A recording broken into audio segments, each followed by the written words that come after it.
La mission d'aujourd'hui n'est pas des plus simples.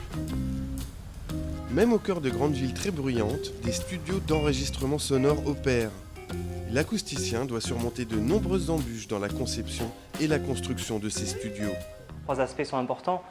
Il faut pouvoir s'affranchir des bruits de la rue, il faut pouvoir ne pas faire du bruit auprès du voisinage et le déranger, et en même temps pouvoir avoir un son, une qualité de son excellente à l'intérieur des locaux. Certains disent que c'est de la magie, je vous propose de le découvrir ensemble si c'est le cas ou pas. Première mission donc dans ce studio d'enregistrement, ne pas être dérangé et ne pas déranger. Pour ceci, une arme infaillible a fait ici ses preuves, la boîte dans la boîte. On recrée sur informatique, en 3D, le local existant et on vient créer à l'intérieur un nouveau local dans lequel on va pouvoir confiner le bruit qu'on veut y faire ou pouvoir avoir un local où on ne va pas avoir de bruit qui vient de l'extérieur. Le sol et les murs de cette cabine de mixage sont séparés du reste de l'édifice. On voit la séparation avec la boîte extérieure, un joint en fait qui a tout autour qui sépare le premier vitrage ici avec le deuxième vitrage de l'extérieur. Et quand on mesure avec le sonomètre, la différence entre l'intérieur et l'extérieur est flagrante. Voilà, on est à près de 90 décibels. Donc 90 décibels, c'est quand même assez important. Si on vient refermer,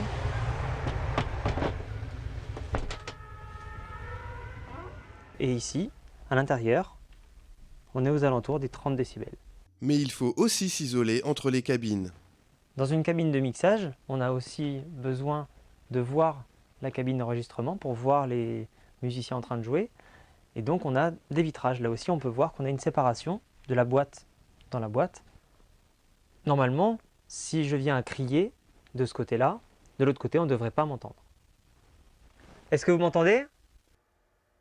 Aucun son ne traverse, même les plus bruyants.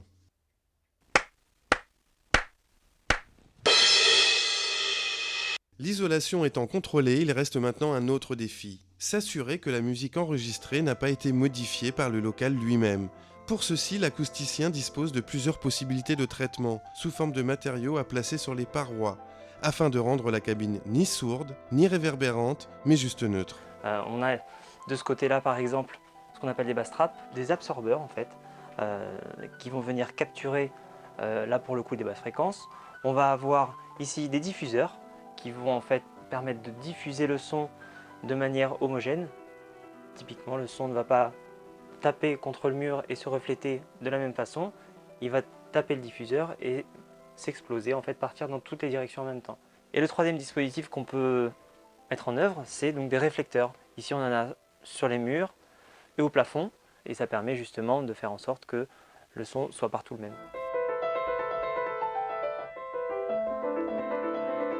Toutes les techniques qu'on vient de voir, aussi bien l'isolement que la correction acoustique, elles sont applicables dans la vie de tous les jours.